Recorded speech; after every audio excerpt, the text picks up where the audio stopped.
नमस्कार मित्रों, मैं नवीन कुमार प्रतिभा कोचिंग सेंटर की मैथ क्लास में आपका स्वागत करता हूं। कल के टॉपिक में हमने आपको समझाया था संख्याओं के गुणनखंडों की संख्या ज्ञात करना। संख्याओं के गुणनखंडों की संख्या किस प्रकार से ज्ञात की जाती है, सभी गुणनखंडों की संख्या क्या होती है, सम गुणनखंडों की संख्या क्या होती है और विषम गुणनखंडों की संख्या क्या होती है। यहाँ से एग्जाम में सदैव क्वेश्चन पूछे जाते हैं। अगर वह गुणनखंडों की संख्या नहीं पूछता है तो गुणनखंडों का योग पूछ लेता है कि हमें एक संख्या दी जाएगी और बोलेगा दी गई संख्या के सभी गुणनखंडों का योग क्या होगा, या दी गई संख्या के सम गुणनखंडों का योग क्या होगा, या ये ना बोलकर यही बोल सकता है दी गई संख्या के विषम गुणनखंडों का योग क्या होगा। तो कल हमने गुणनखंडों की संख्या निकालना सिखाया था। आज हम आपको गुणनखंडों के योग निकालना सिखाएंगे। तो एक छोटा सा क्वेश्चन लेके चलते हैं जिसमें हम आपको सही तरह से डिफाइन करके समझा सके। एग्जाम्पल लेते हैं 24 के सभी गुणनखंडों का योग क्या हो। हमारा क्वेश्चन क्या है, 24 के सभी गुणनखंडों का योग क्या होगा। ये जरूरी नहीं है यहां पर सभी गुणनखंड बोले, यहां पर वो सम भी बोल सकता है, यहां पर वह विषम भी बोल सकता है। क्या बोल सकता है, सभी गुणनखंड बोल सकता है, सम गुणनखंड बोल सकता है और विषम गुणनखंड बोल सकता है। तो सबसे पहले हम एक सामान्य रूप से करना चाहें तो कैसे करेंगे, पहले वो समझिए। क्या है 24। अब 24 किस किस से कटेगा, 1 से डिवाइड हो जाएगा, 2 से डिवाइड हो जाएगा, 3 से डिवाइड हो जाएगा, 4 से डिवाइड हो जाएगा, 6 से डिवाइड हो जाएगा, 8 से डिवाइड हो जाएगा, 12 से डिवाइड हो जाएगा और 24 से डिवाइड हो जाएगा। किससे होगा, 1 से होगा, 2 से होगा, 3 से, 4 से, 6 से, 8 से, 12 से और 24 से। अगर हमसे कहता सभी गुणनखंडों की संख्या क्या होगी, 1 2 3 4 5 6 7 और 1 8। अगर हमसे कहता विषम गुणनखंडों की संख्या क्या होगी, 1 2, तो विषम गुणनखंडों की संख्या कितनी होगी, 2। अगर कहता सम गुणनखंडों की संख्या क्या होती, 1 2 3 4 5 6। ये तो होता है हमारा बेसिक। अगर छोटी संख्या है तो इस प्रकार से हम कर सकते हैं। अगर हमसे बोले योग क्या होगा, अगर सभी का योग बोले तो कितना आएगा, क्या बोला है, सभी गुणनखंडों का योग। अगर ये बोलता है तो हम क्या कर देंगे, सबको जोड़ देंगे। 24 12 36 8 44 50 54 57 59 और 1 7। सभी गुणनखंडों का योग कितना हुआ, 60 हुआ। अगर हमसे बोले सम गुणनखंडों का योग, इसका बोलता है सम गुणनखंडों का, तो सम गुणनखंडों को जोड़ लेंगे। 24 12 36 8 44 50 54 54 और 2 56। तो कितना आएगा, 56 आ जाएगा। अगर हमसे बोले विषम गुणनखंडों का योग क्या होगा, इसका विषम विषम गुणनखंडों का योग क्या होगा, तो भाई विषम कौन सा है, एक 3 है और एक 1 है, तो 3 और 1 4। तो विषम गुणनखंडों का योग कितना आ जाएगा, 4 आ जाएगा। ये तो एक हो गया बेसिक कॉन्सेप्ट जिसके द्वारा हम देख सकते हैं कि इस प्रकार से निकाला जा सकता है। अगर इसका यूज ना करें, अगर भाई संख्या हुई 2400 4800 6000 या 6400 या 12000, क्या इस प्रकार से हम गुणनखंड कर सकते हैं, कभी भी गुणनखंड नहीं हो सकते हैं। तो इसके लिए हम किस प्रकार से करेंगे वो समझना है अच्छी तरह से। तो कल मैंने आपको समझाया था, क्या समझाया था, 24 सबसे पहले 2 से गया 12 बार, 2 से गया 6 बार, 2 से गया 3 बार और 3 से गया 1 बार। अगर हमसे बोले सभी गुणनखंड की संख्या,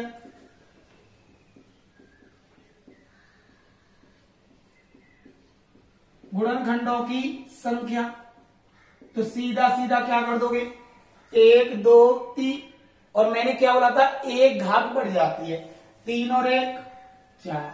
यहां विषम की कितनी बार वैल्यू रिपीट हुई है, केवल एक बार, तो 1 और 1 2, तो टोटल गुणनखंड कितने हुए, 8 हुए। अगर हम कहते सम गुणनखंड, तो सम वाले में मैंने आपको क्या समझाया था कि जो सम वाली वैल्यू होती है, घात होती है, उनमें 1 को ऐड नहीं करना है। तो 1 2 3 गुणा, यहां से कितना आया 2, तो कितना आ गया 6।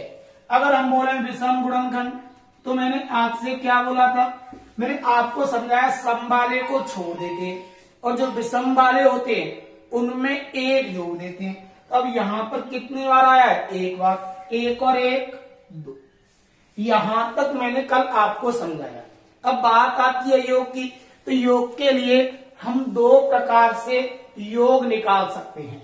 अब योग कैसे निकालेंगे वो देखिए, हमने बोला सभी गुणनखंडों का योग, सभी गुणनखंडों का योग, तो किस प्रकार से यूज कर सकते हो। अब भाई ये 2 है, तो 2 की पावर 0 प्लस 2 की पावर 1 प्लस 2 की पावर 2 प्लस 2 की पावर 3, ये हो गया। अब इसी प्रकार से गुणा 3 की पावर 0 प्लस 3 की पावर 1, यहां से कितना आया, इसका मान हो गया 1, इसका मान हो गया ये 2, इसका मान हो गया 4 और इसका मान हो गया 8। 8 और 4 12, 12 और 2 14, 14 और 1 15, मल्टीप्लाई, इसका मान हुआ 1 और इसका मान हुआ 3, 3 और 1 4, तो कितना हो गया 15 चौका 7। तो ये क्या हुआ, सभी गुणनखंडों का योग हो गया। अगर यहीं पर बोले सम गुणनखंडों का योग, किसका, सम गुणनखंडों का योग, तो सम गुणनखंडों का योग ज्ञात करते समय मैंने आपको क्या समझाया था, मैंने समझाया कि जब भी सम गुणनखंडों की संख्या पूछी जाए तो आपको सम गुणनखंडों की घात में 1 को नहीं जोड़ना है। जब 1 को नहीं जोड़ना है तो जब घातें होंगी 3, तो यहां पर शून्य घात का यूज नहीं किया जाएगा। तो उस कंडीशन में क्या करोगे, 2 की पावर 1, 2 की पावर 2, 2 की पावर 3, और विषम में कोई परिवर्तन नहीं करना है। 3 की पावर 0 प्लस 3 की पावर 1, तो यहां से कितना आया 2 आ गया, यहां से कितना आया 4 आ गया और यहां से कितना आ गया 8 आ गया। 8 और 4 12, 12 और 2 14, गुणा यहां से कितना आया 1 और यहां से कितना आ गया 3, 3 और 1 4, 14 चौका 56।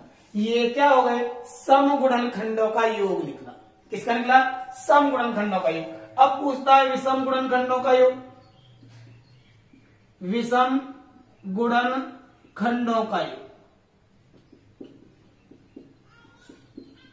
विषम गुणनखंडों का योग। तो मैंने आपको समझाया था जब विषम गुणनखंडों की संख्या निकाली जाती है तो सम गुणनखंडों को पूरी तरह से छोड़ दिया जाता है।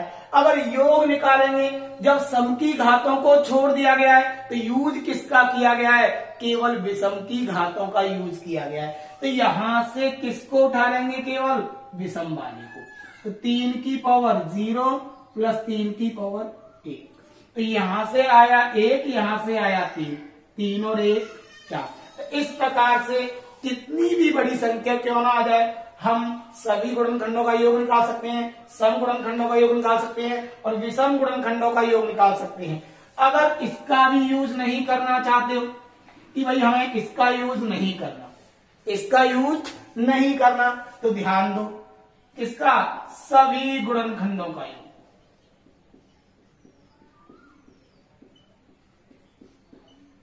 सभी गुणनखंडों का योग हमें निकालना है, और ना हमें बेसिक करना है और ना हमें प्रत्येक संख्या पर घात लगाकर करना है।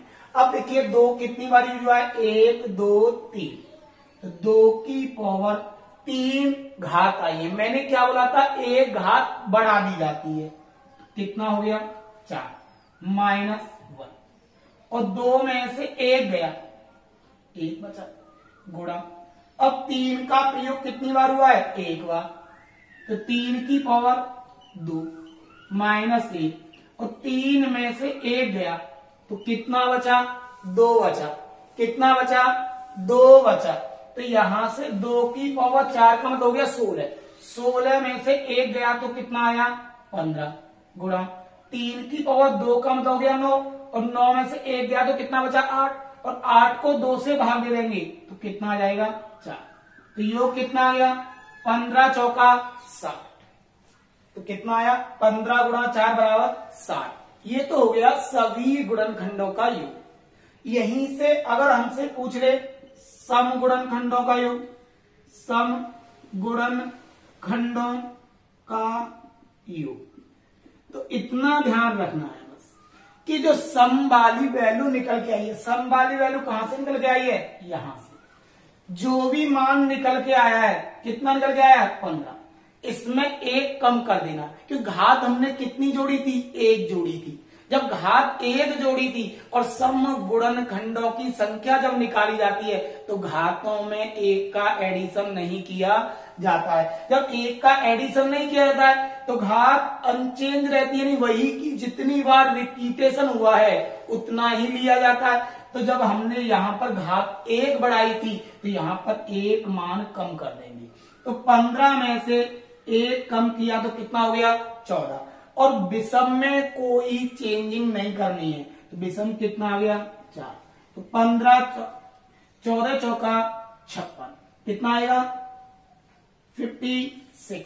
अगर यहीं पर निकालना हो विषम गुणनखंडों का योग, विषम गुणनखंडों का योग, विषम गुणनखंडों का योग। जब विषम गुणनखंडों का योग निकालना है तो कुछ नहीं करना है, जो सम वाले है उसे छोड़ देना है, पूरी तरह से अमान्य कर देना है। जब पूरी तरह से अमान्य कर देना है तो कितना बचा? 4। यही हमारा आंसर होगा। तो आप किसी भी संख्या के सभी गुणनखंडों का योग निकाल सकते हो, सम गुणनखंडों का योग निकाल सकते हो, और विषम गुणनखंडों का योग निकाल सकते हो। उसके बाद हम एक एग्जाम्पल और लेते हैं और इस संख्या को थोड़ा बड़ा करते हैं।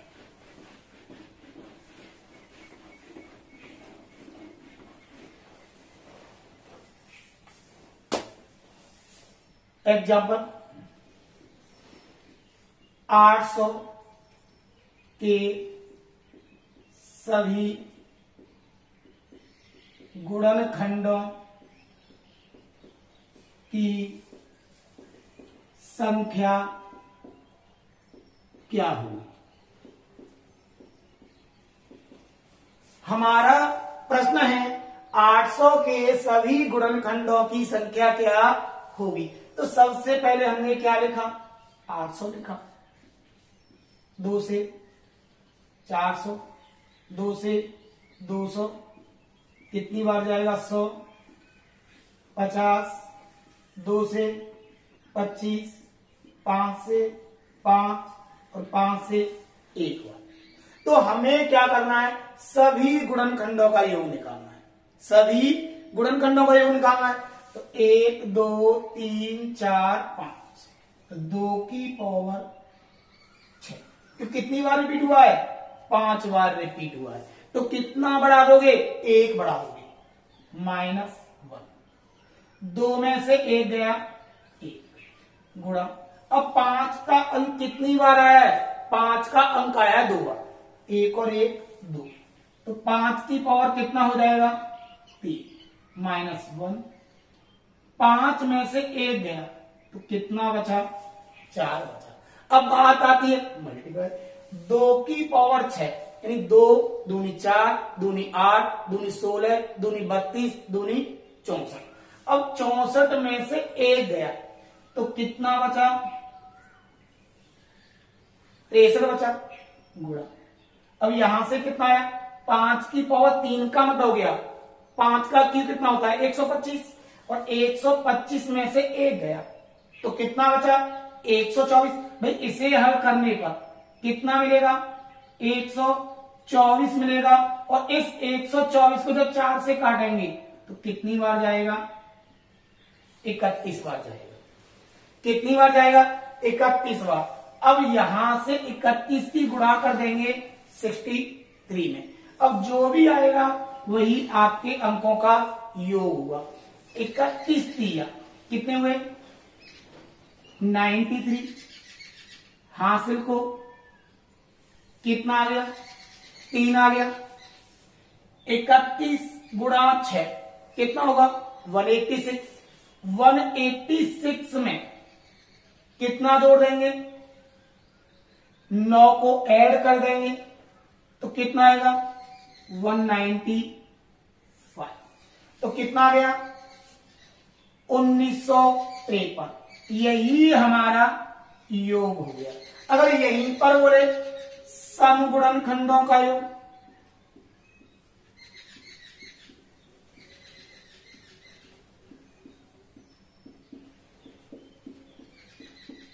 समगुणनखंडों का योग। अब सम का बोले तो मैंने क्या बताया? जो सम से मान निकल के आया है उसमें से 1 कम कर देना है। कितना आ गया? 62 गुणा कितना आ गया? 31। 31/2 यानी 62। कैरी कितना आ गया? 6 आ गया। और 31 गुणा 6 कितने हो गए? 186। और 186 में अगर 6 को जोड़ दे तो 190। कितना आ गया? 1922। अगर यहीं पर बोले विषम गुणनखंडों का योग,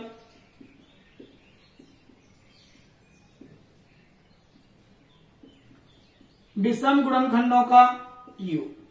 अब विषम गुणनखंडों का योग पूछा है तो मैंने क्या बोला था आपको? विषम गुणनखंड वाले में सम को पूरी तरह से छोड़ दिया जाता है, उसे अमान्य कर दिया जाता है। जब उसे अमान्य कर दिया जाएगा तो कितना बचेगा?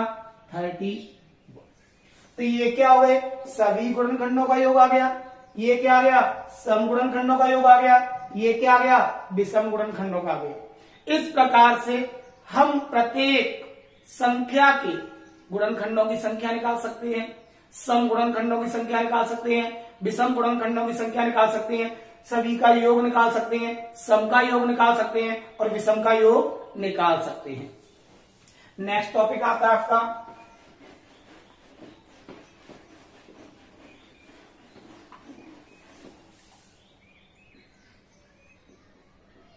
अभाज्य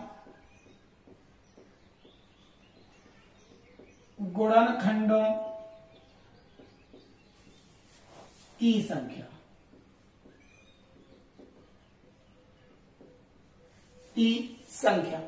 यदि हमारे देश में दी गई सभी संख्याएं अभाज्य संख्याएं तो उन पर दी गई घातों को जोड़ने पर हमारे अभाज्य गुणनखंडों की संख्या प्राप्त हो जाती है। जिसे हमने बोल दिया a की पावर x गुणा b की पावर y गुणा c की पावर z में अभाज्य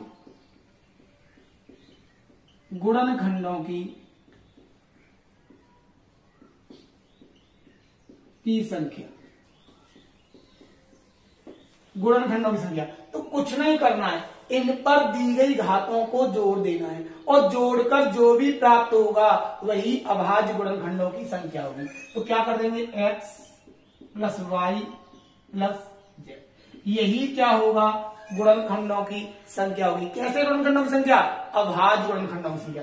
जैसे मैंने दे दिया 2 की पावर 5 गुणा 3 की पावर 8 गुणा 13 की पावर 7 में अभाज्य गुणनखंडों की संख्या क्या है। अभाज्य गुणनखंडों की संख्या क्या है, यानी 2 की पावर 5 गुणा 3 की पावर 8 गुणा 13 की पावर 7 में अभाज्य गुणनखंडों की संख्या ज्ञात कीजिए। अभी मैंने आपको समझाया आधार में जो भी हमें दे रखा है सभी कैसी संख्याएं दे रखी हैं, अभाज्य संख्या दे रखी है। अब घातों से कोई मतलब नहीं है कि घात अभाज्य है या भाज्य है, उसका कोई भी प्रॉब्लम नहीं है।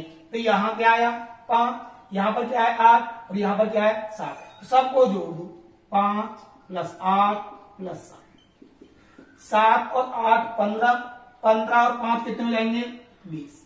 तो अभाज्य गुणनखंडों की संख्या क्या होगी 20 होगी। अब ऐसा होता है कि हमारे आधार में अभाज्य ना हो, दी गई संख्या अभाज्य ना हो, दी गई संख्याओं में दी गई संख्याएं हैं जो वो कैसी हो भाज्य हो। उस कंडीशन में क्या होगा, सबसे पहले हमें भाज्य संख्या को गुणनखंड के माध्यम से अभाज्य संख्याओं में कन्वर्ट करना पड़ेगा। जैसे एग्जांपल लेते हैं 25 गुणा 12 गुणा 15 में अभाज्य गुणनखंडों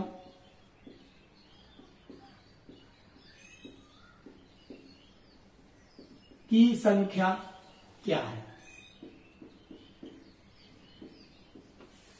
25 गुणा 12 गुणा 15 में अभाज्य गुणनखंडों की संख्या क्या है। अब हम क्या देख रहे हैं, क्या 25 अभाज्य नहीं है। जब 25 अभाज्य नहीं है तो 25 को हम तोड़ सकते हैं 5 गुणा 5। अब यहां पर क्या थी 12 थी, अब 12 को तोड़िए 3 गुणा 4।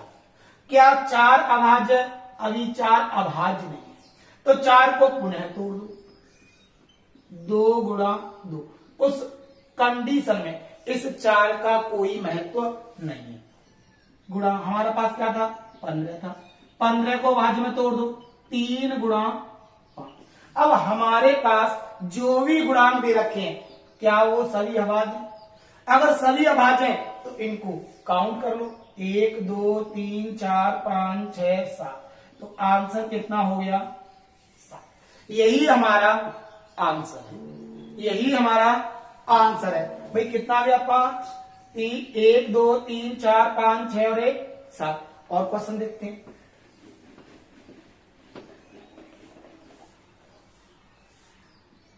45 गुणा 35 गुणा 27 गुणा 9 में अभाज्य गुणनखंडों की संख्या।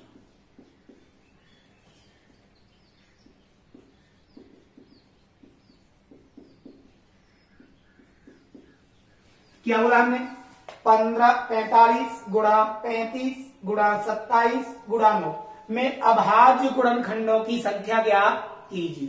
जब अभाज्य गुणनखंडों की संख्या ज्ञात करनी है, क्या इनमें दी गई संख्या कोई अभाज्य, इनमें से कोई अभाज्य नहीं है, तो सबसे पहले गुणनखंड के माध्यम से हमें अभाज्य संख्याओं में कन्वर्ट करना है। अब भाई ये 9 था तो 9 का मतलब हो गया 3 गुणा 3। भाई ये 3 कैसी होती है अभाज्य संख्या। अब बात आई 27 की, और 27 क्या होता है 3 का क्यूब, इसे हम क्या लिख सकते हैं 3 गुणा 3 गुणा 3। अब आई 35 की बात, अब 35 को तोड़ना है भाज्य में तो 5 सत्ते 35, 5 गुणा 7। अब बात आती है 45 की, तो 45 कैसे टूटेगा 5 गुणा 9। लेकिन 9 इनमें किस प्रकार का है, एक भाज्य संख्या है, तो 9 को पुनः तोड़ दो 3 गुणा 3। इस प्रकार से अब दी गए जितने भी गुणांक हैं वो सभी के सभी कैसे हैं अभाज्य। जब सबके सब अभाज्य है तो इनको काउंट कर लो 1 2 3 4 5 6 7 8 9 10। तो आंसर कितना हुआ 10। उन्हें काउंट करके देखिए एक बार, 1 2 3 4 5 6 7 8 9 10। यही हमारा आंसर होगा। एक और एग्जांपल देखते हैं।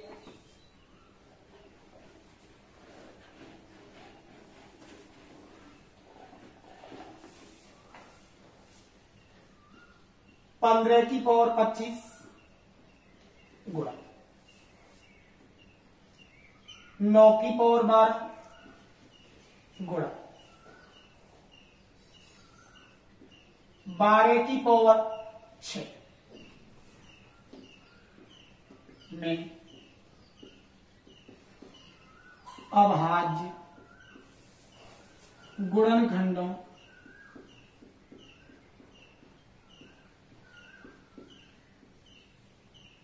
की संख्या क्या होगी?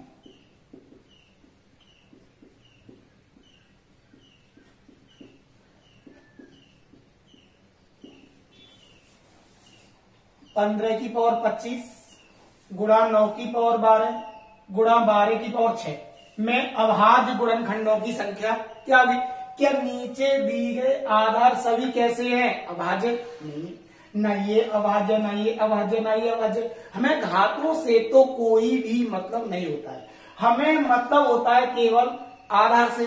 जब आधार से मतलब होता है तो सबसे पहले 15 को तोड़ लो, कितना हुआ? 5 गुणा 3, 5 दिया 15। 9 को तोड़े 3 गुणा 3, और यहां से तोड़ा कितना हुआ? 3 गुणा 2 गुणा 2। जितने भी हैं वो गुणांक सबके सब कैसे आने चाहिए? अभाज्य आने चाहिए। सबके सब गुणांक कैसे आने चाहिए? अभाज्य। अब यहां से कितने गुणांक आए? 2। यहां से कितने गुणांक आए? 2।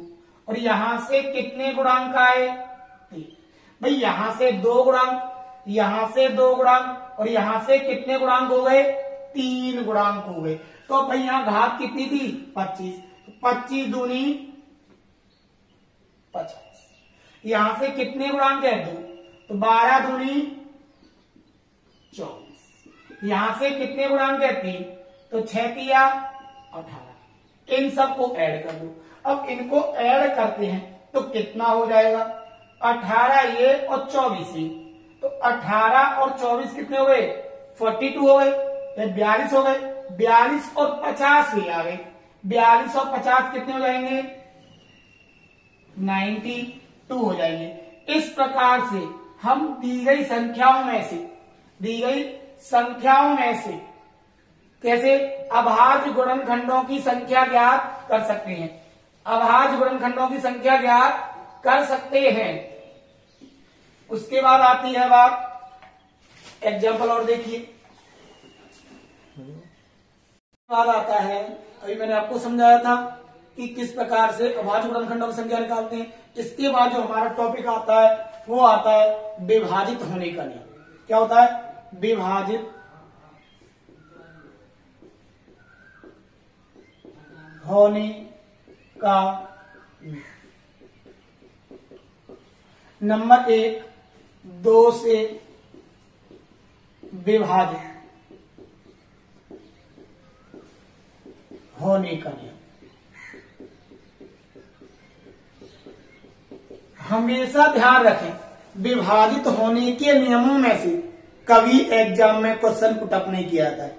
बस इसका महत्व तो इसके लिए होता है कि इसके द्वारा हम ज्ञात कर सकते हैं कि दी गई संख्या किस संख्या से डिवाइड होगी और किस संख्या से डिवाइड नहीं होगी। इसका प्रयोग इन्हीं कार्यों के लिए किया जाता है। तो इन पर अधिक फोकस ना करते हुए एक इन्हें सामान्य रूप से पढ़ते हैं। जो मूल रूप से एग्जाम में क्वेश्चन बनता है वो एक 9 से विभाजन का नियम बनता है, और एक बनता है 11 से विभाजन का नियम, और एक बनता है 101 से विभाजन का नियम। कि हमें एक संख्या दी जाती है और कहता है दी गई संख्या किससे डिवाइड हो जाएगी, उस कंडीशन में 101 वाला क्वेश्चन पूछ लिया जाता है। तो हमने बोला 2 से विभाजित होने का नियम। तो बस इतना ध्यान रखिए, यदि किसी संख्या का इकाई अंक सम संख्या है, यदि किसी संख्या का इकाई अंक एक सम संख्या है तो वह संख्या सदैव 2 से पूर्णतः विभाजित होगी। इसी प्रकार 3 से विभाजित होने का नियम, 3 से विभाजित होने का नियम, यदि दी गई संख्या के अंकों का योग, दी गई संख्या के अंकों का योग 3 से पूर्णतः विभाजित हो जाए, 3 से पूर्णतः विभाजित हो जाए, तो वह संख्या 3 से पूर्णतः विभाजित हो जाएगी। जैसे चलो लिख देते हैं, जैसे 5, 4, 6, 3, 2, 1। अब हमें ये देखना है कि ये दी गई संख्या 3 से विभाजित होगी या नहीं होगी। तो भाई हम इतनी बड़ी संख्या में भाग नहीं देंगे, बस इनके अंकों को जोड़ लेंगे। 1, 3, 3, 6, 6, 12, 12 और 4, 16, 16 और 5, 21। अब ये देखिए जो 21 है ये 3 से विभाजित होता है या नहीं होता है। अगर 21 3 से पूरी तरह से विभाजित है तो दी गई संख्या 3 से पूर्णतः विभाजित होगी। उसके बाद आता है 4 से विभाजन का नियम,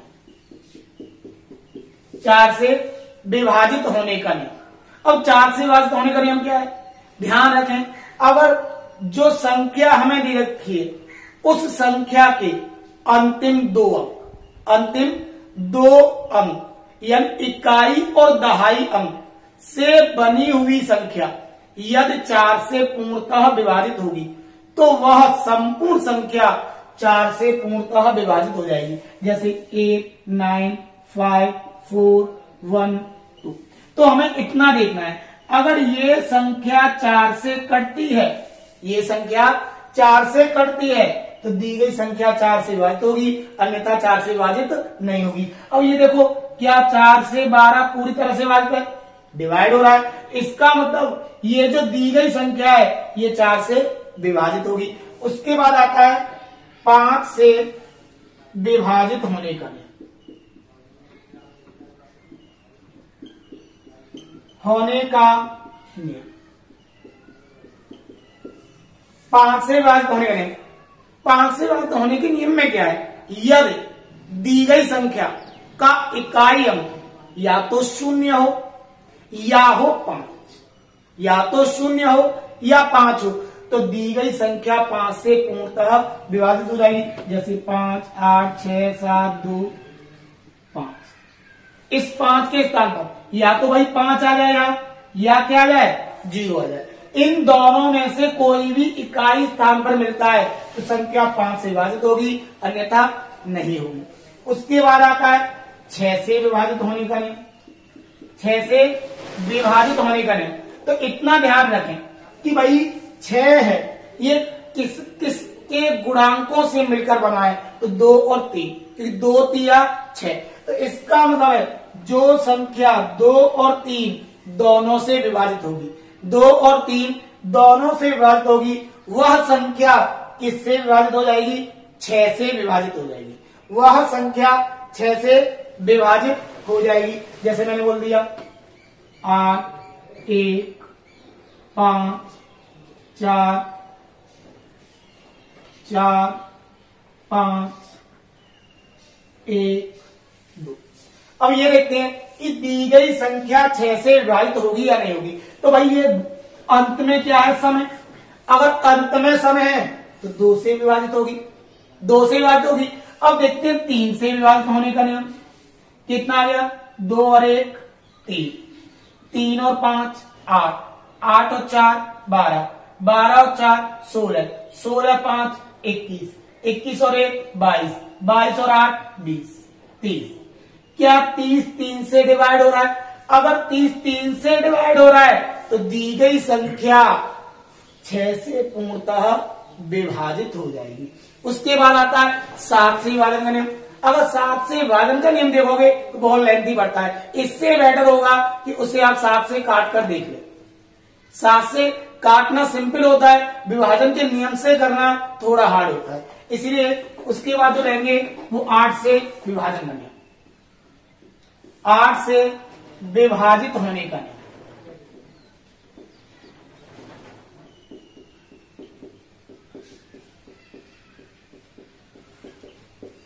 आठ से विभाजित होने का नियम, इतना ध्यान रखें। भाई 4 वाला ही रिपीट हुआ है किसमें, 8 में। वहां पर अंक के 2 अंक देखे जाते थे और यहां पर कितने अंक देखे जाएंगे, 3 अंक। यदि दी गई संख्या के इकाई, दहाई, सैकड़ा अंतिम 3 अंकों से बड़ी संख्या यदि 8 से पूर्णतः विभाजित होती है तो वह संख्या 8 से पूर्णतः विभाजित हो जाएगी। जैसे 5, 6, 7, 8, 3, 4, 2। अब ये देखते हैं कि यह संख्या 8 से डिवाइड होगी या नहीं होगी। तो इतना ध्यान रखें, अंतिम 3 अंकों का महत्व होता है। अंतिम 3 अंक, यदि अंतिम 3 अंक 8 से डिवाइड है तो वह संख्या 8 से डिवाइड होगी, अन्यथा नहीं होगी। तो 8 से काट कर देखते हैं, 8 चौक 32, 2 बचा, 8 दिया 24। तो दी गई संख्या 8 से पूर्णतः विभाजित होगी। उसके बाद जो आता है वो आता है 9 से विभाजित होने का नियम। 9 से विभाजित होने का नियम ध्यान रखें। यह क्वेश्चन हमेशा एग्जाम में पूछ लिया जाता है। एग्जाम में पूछ लिया होने का नियम, यह प्रश्न एग्जाम में पूछ लिया जाता है और कई बार एग्जाम में यह पूछा गया है कि दी गई संख्या 9 से विभाजित है या नहीं है, या स्टार के स्थान पर क्या आएगा। अब क्वेश्चन बनता है तो कैसे बनता है, पहले रूल देखिए कि रूल क्या है। यदि दी गई संख्या के अंकों का योग, दी गई संख्या के अंकों का योग 9 से पूर्णतः विभाजित हो, 9 से पूर्णतः विभाजित हो तो दी गई संख्या 9 से विभाजित होगी। जैसे 5, 4, 8, 1, 6, 3, 2, 7, ये हमने देख लिया। अब ये देखते हैं कि यह संख्या 9 से डिवाइड होगी या नहीं होगी। अब भाई इसके अंकों को जोड़ लो, 7 और 2 9, 9 3 12, 12 6 18, 18 और 1 19, 19 और 8 27, 27 और 4 31, 31 और 5 36। क्या 36 9 से डिवाइड हो रहा है? भाई अगर 36 9 से डिवाइड है तो दी गई संख्या 9 से पूर्णतः विभाजित होगी। लेकिन एग्जाम में कभी भी इस प्रकार से क्वेश्चन नहीं पूछा जाता है। अब एग्जाम में जो क्वेश्चन पूछा जाता है वो किस प्रकार से पूछा जाता है वो देखिए। एग्जाम्पल, यदि दी गई संख्या 5 6 7 x 2 3 8, यदि 9 से पूर्णतः विभाजित है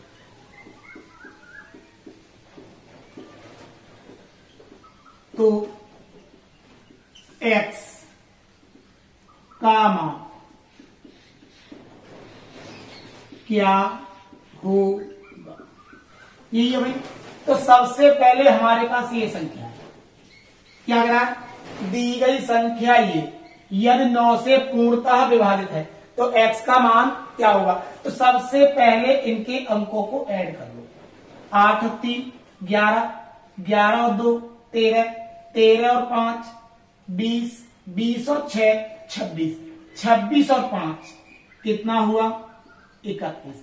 अब भाई 31 हुआ। अब डिवाइडेशन किससे होना है, 9 से होना है, तो प्लस में साथ में क्या है x। तो अब 31 में कितना जोड़ा जाए कि यह 9 से पूर्णतः विभाजित हो जाए। तो एक काम करिए, 9 का पहाड़ा पढ़िए और ऐसा पढ़िए कि यह 31 से ऊपर चला जाए। तो 9 चौक 36, अगर 36 में से हम 31 को घटा दें तो कितना आ गया 5।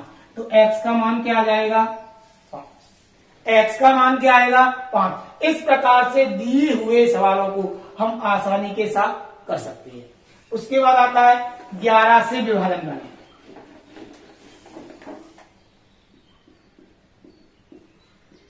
11 से विभाजित होने का नियम।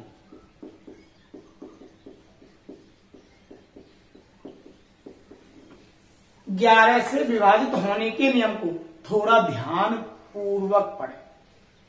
एग्जाम में जो क्वेश्चन पूछा जाता है या तो 9 से पूछा जाता है या 11 से। अधिकांश एग्जाम में 9 से पूछा जाता है, सामान्य एग्जाम में जैसे ही एग्जाम थोड़ा टफ होता है वहां 11 से पूछता है। अब 11 से विभाजित होने का नियम क्या है, तो लिख लें इसे, यदि संख्या के सम तथा विषम स्थानों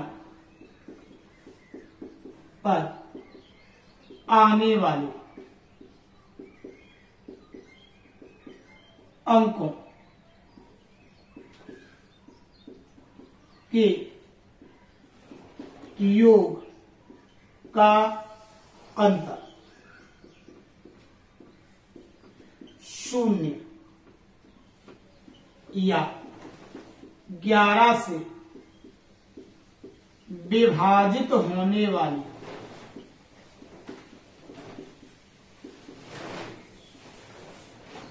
कोई संख्या हो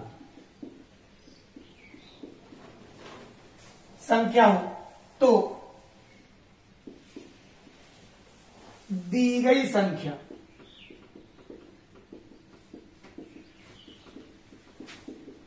ग्यारह से पूर्णतः विभाजित होगी।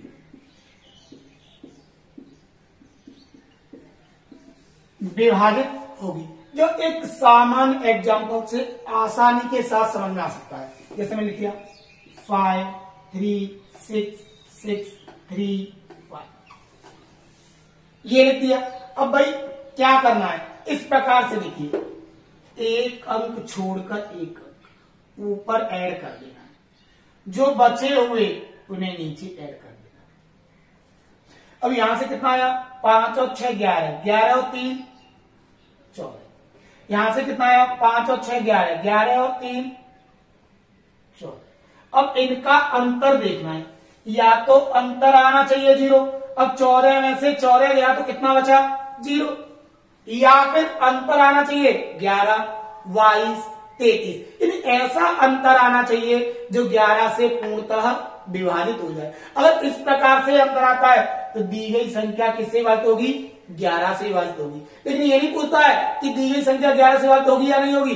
संख्या जिस प्रकार से मैंने 9 का एक एग्जाम्पल दिया था उसी प्रकार से एग्जाम में क्वेश्चन पूछा जाता है। अब एग्जाम में जो क्वेश्चन पूछा जाता है वो किस प्रकार से पूछा जाता है वो देखिए।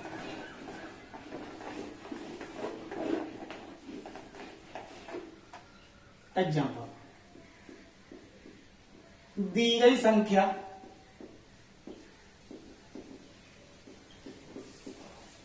7 5 4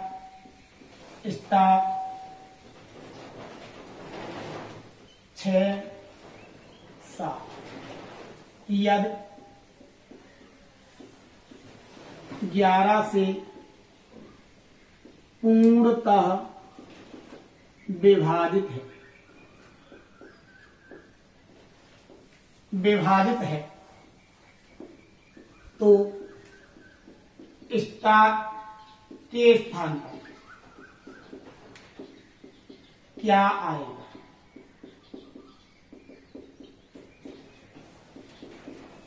स्टार के स्थान पर क्या आएगा। अब भाई हमारे पास ये संख्या है तो यहीं से देखें क्या है, 7 5 4 स्टार और कितना है 6। मैंने क्या बोला था, दाईं ओर से एक अंक छोड़कर एक अंक लेना है। 6 और 4 10, 10 और 7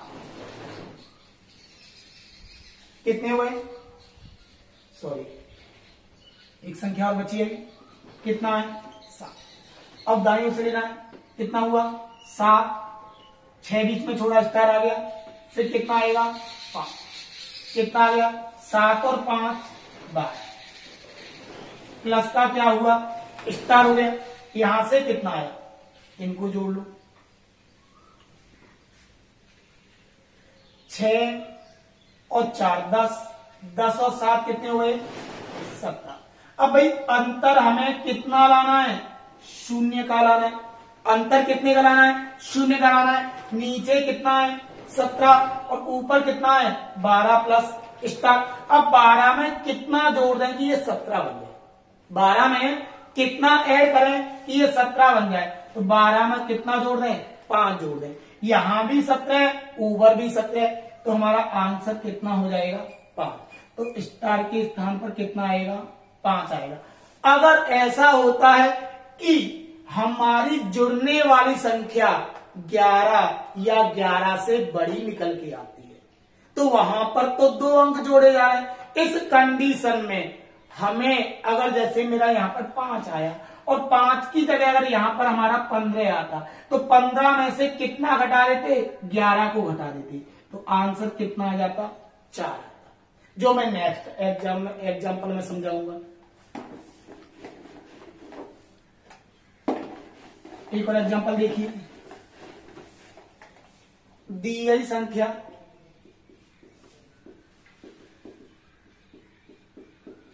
8, 9,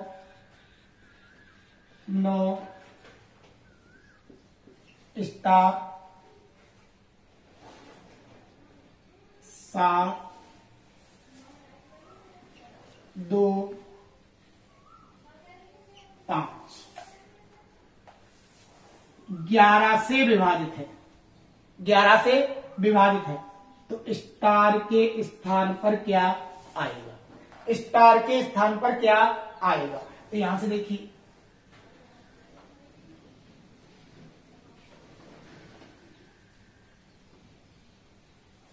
ये हो गया 5 और 7 12, 12 और 9 21, 21 और 8 29 हो गए। अब यहां से देखें, ये आया और ये आया, 9 और 2 11, 11 प्लस स्टार, ये आया। ऊपर कितना है? 29। नीचे कितना है? 11 प्लस स्टार। अब ऊपर 29 है, तो नीचे भी 29 करना है। अब 29 करने के लिए हमें स्टार की जगह कितना जोड़ना होगा? भाई 29 में से 11 गई, तो कितने बचे? 18 बचे। तो स्टार के स्थान पर क्या आएगा? 18 आएगा। और हमें तो एक अंक की संख्या लेनी है, और 18 में कितने अंक आ गए?